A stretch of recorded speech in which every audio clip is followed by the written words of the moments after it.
खुदावंद की तारीफ हो जिसने आज हमें फिर से इकट्ठा होने का मौका दिया है और हम उसके पाकरू को वेलकम करते हैं जो कि हर वक्त हमारे अंदर रहता है और हमारी मदद करता है।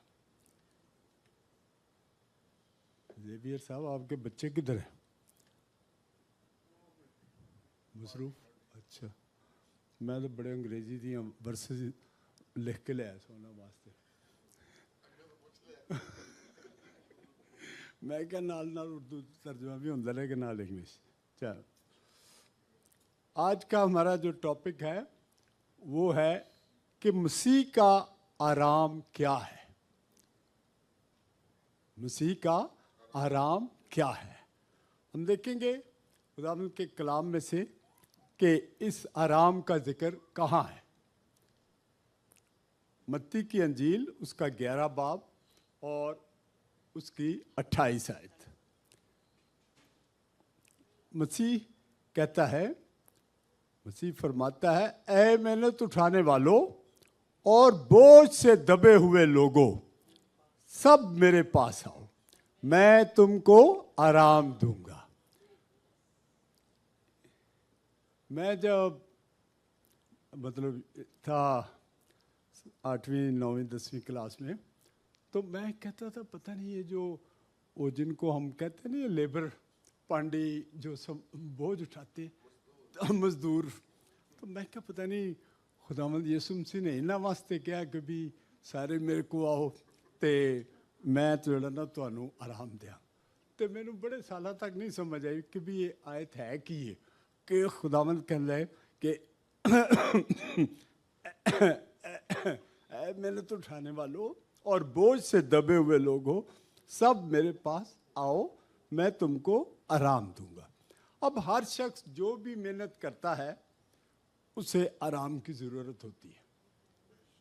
यहाँ तक कि खुदा ने भी तमाम कायनात को 6 दिनों में बनाने के बाद 7वें दिन आराम किया। थैंक यू बेटा, थैंक यू।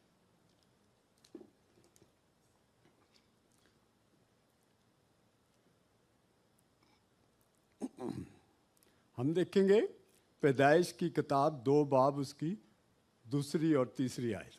वहाँ लिखा है, सो आसमान और ज़मीन और उनके कुल लश्कर का बनाना ख़त्म हुआ और खुदा ने अपने काम को जिसे वो करता था 7वें दिन ख़त्म किया और अपने सारे काम से जिसे वो कर रहा था 7वें दिन फारिग हुआ। अब जो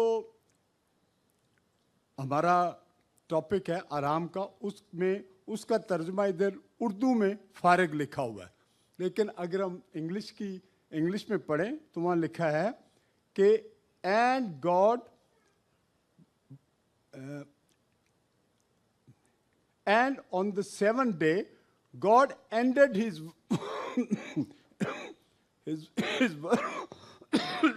his work which he had made, and he rested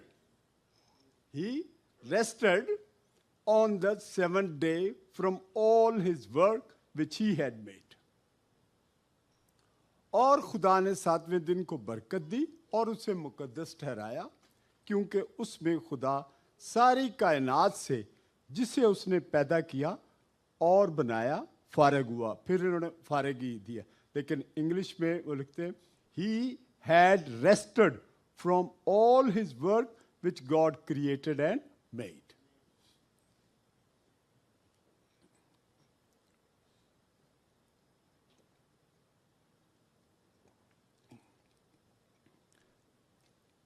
अब क्या हमारी मरकजी आयत सेंट्रल आयत जो हमने शुरू में पढ़ी, इस आराम की बाबत मसीह जो है वो बात कर रहा है 7वें दिन की छुट्टी के बारे में, 7वें दिन के आराम के बारे में नहीं। मसीह इस आराम की बात नहीं कर रहा। हाँ, खुदा ने जरूर बनी इस्राएल को 7वें दिन आराम करने का हुक्म दिया। हम देखेंगे खरूज की किताब 20 बाब उसकी 8 से 11 आयत में यूं जिक्र है کہ یاد کر کے تو سبت کا دن پاک ماننا. ایمفسائز, خدا نے ایمفسائز کیا, یاد کر کے تو سبت کا دن پاک ماننا. 6 دن تک تو محنت کر کے اپنا سارا کام کاج کرنا, لیکن 7واں دن خداوند تیرے خدا کا سبت ہے. اس میں نہ تو کوئی کام کرے, نہ تیرا بیٹا, نہ تیری بیٹی, نہ تیرا غلام, نہ تیری لونڈی, نہ تیرا چوپایا, نہ کوئی مسافر جو تیرے تیرے پھاٹکوں کے اندر ہو, کیونکہ خداوند نے 6 دن میں آسمان اور زمین اور سمندر اور جو کچھ ان میں ہے وہ سب بنایا, اور 7ویں دن آرام کیا. اس لیے خداوند نے سبت کے دن کو برکت دی اور اسے مقدس ٹھہرایا. تب سے بنی اسرائیل, یہودی لوگ جو ہیں, وہ ہفتے والے دن کو سبت کا دن مانتے ہیں. لیکن ہماری مرکزی آیت میں مسیح اس سبت والے دن کے آرام کی بابت نہیں کہہ رہا. مسیح اس سبت والے دن کے آرام کی بابت بات نہیں کر رہا. اب ہم دیکھیں گے زبور 95 زبور 95 اس کی 11 آیت, جہاں خدا فرماتا ہے, میں نے اپنے غضب میں قسم کھائی کہ یہ لوگ میرے آرام میں داخل نہ ہوں گے. اب آپ سب سوچ سکتے ہیں کہ خدا کس قدر غضب میں ہے, غصے میں ہے, اور وہ کہتا ہے کہ میں نے اپنے غضب میں قسم کھائی کہ یہ لوگ میرے آرام میں داخل نہ ہوں گے. یہ خدا کے الفاظ ہیں جو اس نے بنی اسرائیل کے لوگوں کے لیے سخت غصے میں آ کر کہے. اور اسی باب کی 10ویں آیت میں خدا اشارہ کر رہا ہے کہ یہ لوگ کون سے لوگ ہیں جو میرے آرام میں داخل نہیں ہوں گے. خدا فرماتا ہے 40 برس تک میں اس نسل سے بیزار رہا, اور میں نے کہا کہ یہ وہ لوگ ہیں جن کے دل آوارہ ہیں اور انہوں نے میری راہوں کو نہیں پہچانا. اب یہاں خدا باپ خود فرما رہا ہے کہ یہ لوگ میرے آرام میں داخل نہیں ہوں گے. وہ قسم کھا کر کہتا ہے کہ یہ لوگ میرے آرام میں داخل نہیں ہوں گے. یعنی قسم جو ہے ایک بڑا سٹرونگ, خدا کے جو ایکشن ہے ان میں قسم بڑا سٹرونگ ایکشن ہے.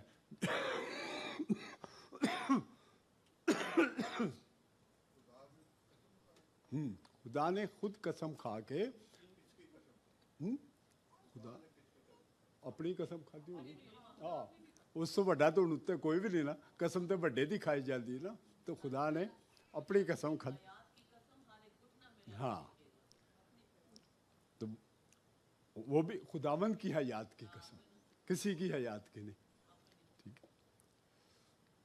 اب وہ کون سے لوگ؟ وہ بنی اسرائیل کے وہ لوگ جو مصر سے آزاد ہونے کے بعد موعودہ ملک کے لیے روانہ ہوئے اور 40 سال تک سفر کرتے رہے بیابان میں, اور خدا کی نظر میں جو گناہ تھا وہ کرتے رہے اور خدا کو ناراض کرتے رہے, اور بتیرے مر گئے اور ان کی لاشیں بیابان میں پڑی رہی. ان کی بابت خدا نے ناراض ہو کر قسم کھائی کہ وہ میرے آرام میں داخل نہ ہونے پائیں گے. کس وجہ سے؟ بے ایمانی اور نافرمانی کی وجہ سے. بے ایمانی اور نافرمانی کی وجہ سے. یہ ویسے ٹاپک نہیں, لیکن میں بتانا چاہتا ہوں کہ ہم بڑے خوش قسمت ہیں کہ ہمیں یسوع مسیح نے اپنا لیا, ورنہ ہم خدا کے ہاتھ میں ہوتے تو کیا لکھا بائبل میں, اور خدا کے ہولناک ہاتھوں میں نہ آؤ. خدا نہ پڑھو, خدا کے ہولناک, خدا برداشت کرتے نہیں گناہ کو. تو مسیح بیچارہ پھر کہتے پتہ چلو کوئی نہیں نہ ہوگی, غلطی ہوگی, چل معافی مانگ لیتی تھے, معاف کر. ہمیں شکر ادا کرنا چاہیے کہ ہمیں مسیح نے اپنایا ہے. ये यहूदियों को वो तो नहीं उसको मसीह को अपना रहे ना, तो इसीलिए उनका जो है वो अज़ाब भी सख्त होना है। हाँ,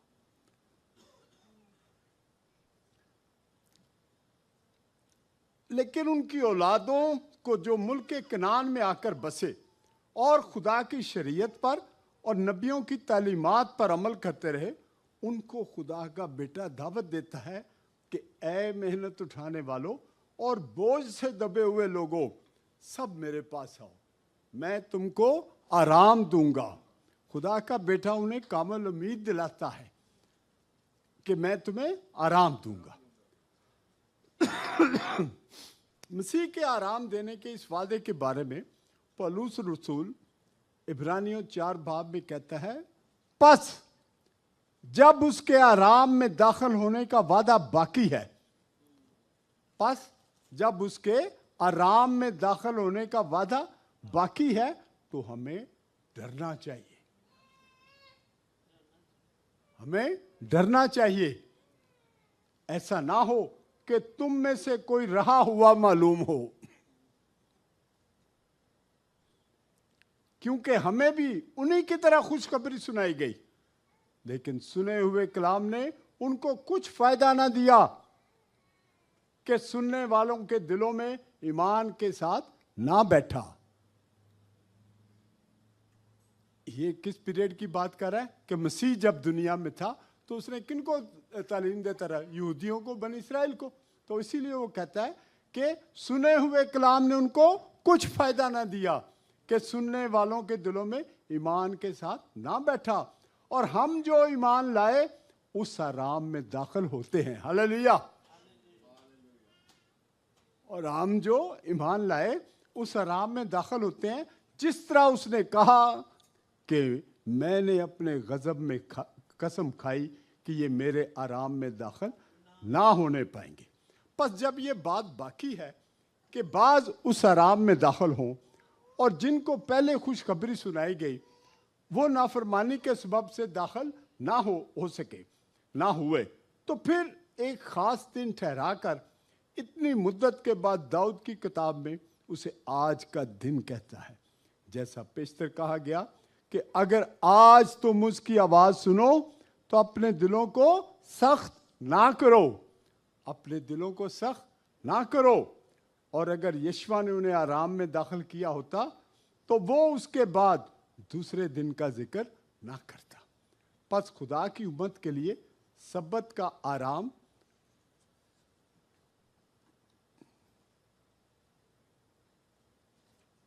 बाकी है, क्योंकि जो उसके आराम में दाखिल हुआ उसने भी खुदा की तरह अपने कामों को पूरा करके आराम किया।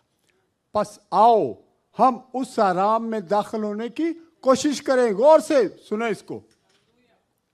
बस आओ हम उस आराम में दाखिल होने की कोशिश करें ताकि उनकी तरह नाफरमानी करके कोई शख्स गिर ना पड़े। हालेलुया।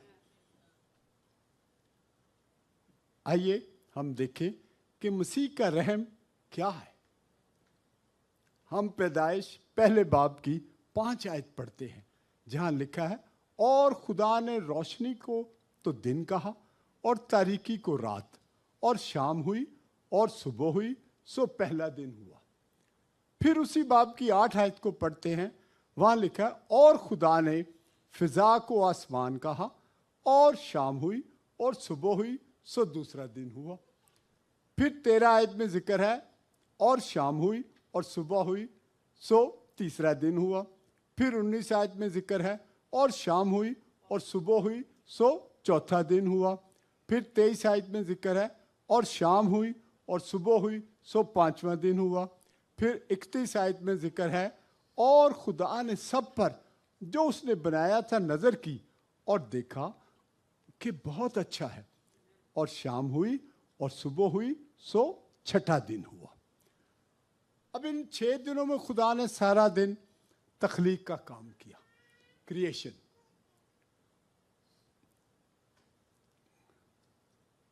और शाम हुई और अगले दिन सुबह हुई, यानी यहूदी कैलेंडर के मुताबिक पिछले दिन की शाम से अगले दिन की सुबह तक एक दिन शुमार होता है। यूं तमाम तख्लीकात 6 दिनों में खुदा ने मुकम्मल कर दी। अब हम पढ़ेंगे पैदाइश 2 बाब की पहली 2 आयत। वहां लिखा है, सो आसमान और जमीन और उनके कुल लश्कर का बनाना खत्म हुआ और खुदा ने अपने काम को जिसे वो करता था 7वें दिन खत्म किया और अपने सारे काम से जिसे वो कर रहा था 7वें दिन फारिग हुआ, रेस्टेड। अब यहां काबिल गौर बात यह है कि 7वें दिन की शाम नहीं हुई और ना ही अगले दिन की सुबह हुई। 7वें दिन की शाम नहीं हुई और ना ही अगले दिन की सुबह का जिक्र है, बल्कि 7वां दिन मुसलसल चलता रहा और चल रहा है। मुसलसल चलता रहा और चल रहा है और खुदा अपने आराम में है, क्योंकि खुदा ने उस आराम के दिन को ख़त्म नहीं किया, क्योंकि उसका प्लान है कि उसका बेटा उन तमाम को जो खुदा के आइन पर चलते रहे हैं और जो उसके बेटे पर ईमान लाएंगे, और वो लोग उसके बेटे की तालीमात पर अमल करके बरगजीदों की फहरिस्त में शामिल होंगे और अपने जामों को बर्रे के लहू से धोकर साफ करेंगे, वही इस आराम में दाखिल होंगे। हालेलुया। वही इस आराम में दाखिल होंगे। पौलुस रसूल इस आराम के बारे में यूं वजाहत से लिखता है, बस आओ हम उस आराम में दाखिल होने की कोशिश करें ताकि उनकी तरह नाफरमानी करके कोई शख्स गिर ना पड़े, क्योंकि खुदा का कलाम जिंदा और मौसर और हर एक 2 धारी तलवार से ज्यादा तेज है और जान और रूह और बंद और गूदे गूदे को जुदा करके गुजर जाता है और दिल के ख्यालों और इरादों को जांचता है, और उससे मखलूकात की कोई चीज छुपी नहीं, बल्कि जिससे हमको काम है उसकी नजरों में सब चीजें खुली और बेपर्दा है। बस जब हमारा एक ऐसा बड़ा सरदार काहिन है जो आसमानों से गुजर गया, यानी खुदा का बेटा यीशु, तो आओ हम अपने इकरार पर कायम रहें। आओ हम अपने इकरार पर कायम रहें, क्योंकि हमारा ऐसा सरदार काहिन नहीं जो हमारी कमजोरियों में हमारा हमदर्द ना हो सके, बल्कि वो सब बातों में हमारी तरह आजमाया गया तो भी बेगुनाह रहा। हालेलुया। बस आओ फजल के तख्त के पास दिलेरी से चलें। फजल के तख्त के पास दिलेरी से चलें ताकि हम पर रहम हो और वो फजल हासिल करे जो जरूरत के वक्त हमारी मदद करे। हालेलुया। मेरे अजीजों, रसूल भी हमें इसी आराम की बाबत कहता है जिसकी बाबत मसीह ने फरमाया, और इसीलिए वो कहता है कि बस आओ हम उस आराम में दाखिल होने की कोशिश करें। और ये कोशिश हम कैसे कर सकते हैं? सिर्फ और सिर्फ मसीह के पास जाकर, और कोई रास्ता नहीं। कि उसने क्या कहा? दरवाजा मैं हूं, दरवाजा मैं हूं, वे नहीं, डोर। मैं दरवाजा मैं हूं, कोई मेरे बगैर बाप के पास नहीं जाता। तो सब कुछ कहाँ है? बाप के पास। तो वो कहता है मेरे बगैर कोई बाप के पास नहीं जा सकता। जेवियर साहब को हर को बंदा जा सकता, क्योंकि मार्शल ने इख्तियार नहीं देता है इन्होंने, कभी मार्शल तू रोक के रखना, ठीक है ना। लेकिन बाप ने वो अपने बेटे को इख्तियार देता है, उन्हें क्या, कोई मेरे बगैर बाप के पास नहीं जा सकता।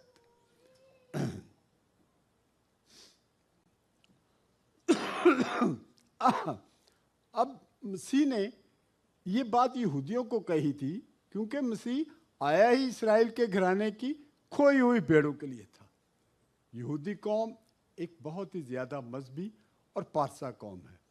वो शरीयत को बड़ी एहतियात के साथ मानते اور शरीयत के अहकामात पर बड़ी पाबंदी के साथ अमल करने के लिए हर किस्म के गुनाह से बचते थे कि कोई ऐसा गुनाह ना हो जाए, कोई ऐसा अमल ना हो जाए जो गुनाह के ज़ुमरे में आए और हम शरीयत के मुताबिक गुनाह के मुर्तकब हो जाएं, क्योंकि फिर उनको उस गुनाह की पादाश में शरीयत के मुताबिक ख़ता की कुर्बानी देना पड़ती थी।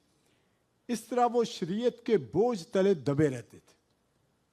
आप अगर देखें तो किसी नए अहदनामे में वहाँ वो पौलुस रसूल ही कहता है कि जिसने एक गुनाह किया, एक ख़ता की, तो वो सारी शरीयत पर दोबारा अमल करेगा। इतनी सख्त शरीयत के अहकामात, तो इसलिए वो हर वक्त इस बोझ तले दबे रहते थे। तो उन्हीं के लिए मसीह ने फरमाया कि ऐ मेहनत उठाने वालों और बोझ से दबे हुए लोगों, सब मेरे पास आओ, मैं तुमको आराम दूंगा। और फिर अपनी बात को मज़ीद वाज़ेह करते हुए मसीह ने फरमाया कि मेरा जुआ अपने ऊपर उठा लो। जुआ समझते हैं?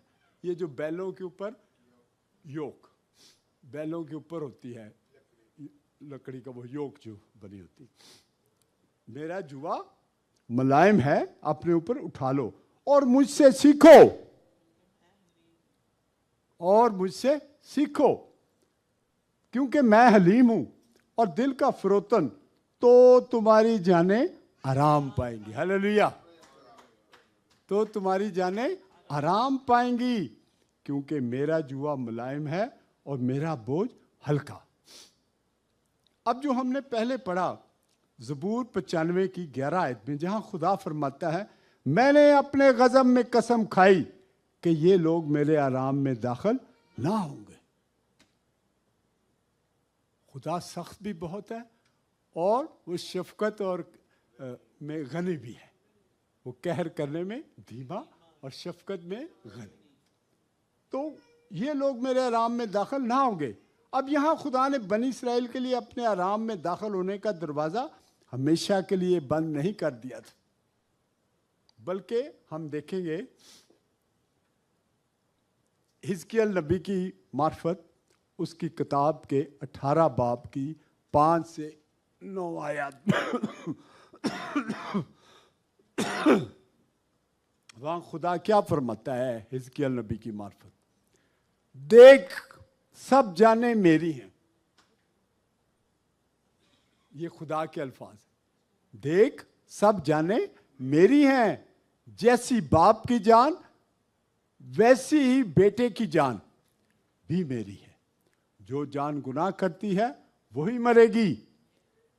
मेरे आयन पर चला, जो मेरे आयन पर चला और मेरे अहकाम पर अमल किया ताकि रास्ते से मामला करे, वो सादक है, वो सादक है। खुदा फरमाता है वो यकीनन जिंदा रहेगा, वो यकीनन जिंदा रहेगा। फिर 20 और 21 आयत में खुदा फरमाता है जो जान गुनाह करती है वही मरेगी। बेटा बाप के गुनाह का बोझ ना उठाएगा और ना बाप बेटे के गुनाह का बोझ। सादक की सदाकत उसी के लिए होगी और शरीर की शरारत शरीर के लिए। लेकिन अगर शरीर अपने तमाम गुनाहों से जो उसने किए हैं बाज आए और मेरे सब आइन पर चलकर जो जायज और रवा है करे, तो वो यकीनन जिंदा रहेगा, वो ना मरेगा, वो ना मरेगा। यहां खुदा ने उनके लिए भी हमेशा की जिंदगी का दरवाजा खुला रखा है। हम यही सोचते थे कि हमारे लिए ही मसीह ने ये दरवाज़ा खुला रखा है, लेकिन यहाँ खुदा ने उनके लिए भी ये खुला रखा हुआ दरवाज़ा कि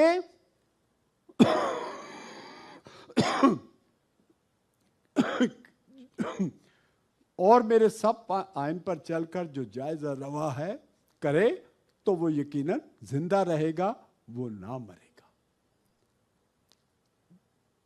आगे खुदा क्या कहता है? वो सब गुनाह जो उसने किए हैं उसके खिलाफ महसूब ना होंगे, वो अपनी रास्तबाजी में जो उसने की जिंदा रहेगा। हालेलुया। और फिर 30 से 32 आयत में खुदा फरमाता है, ऐ बनी इसराइल, मैं हर एक की रवश के मुताबिक तुम्हारी अदालत करूंगा। तौबा करो और अपने तमाम गुनाहों से बाज आओ, ताकि बदकिरदारी तुम्हारे हलाकत का बायस ना हो। मैंने पहले भी कहा ना, खुदा बड़ा सख्त है। हम तो शुक्रगुजार हैं मसीह के, जिसने हमें नरम गोशा दिया हुआ। खुदा बिल्कुल नहीं बर्दाश्त करता। और उन तमाम गुनाहों को जिनसे तुम गुनहगार हुए दूर करो, और अपने लिए नया दिल और नई रूह पैदा करो। ऐ बनी इसराइल, तुम क्यों हलाक होगे? क्योंकि खुदाम फरमाता है, मुझे मरने वाले की मौत से शादमानी नहीं। हालेलुया। नए अहदनामे में भी है कि खुदा किसी की हलाकत नहीं चाहता।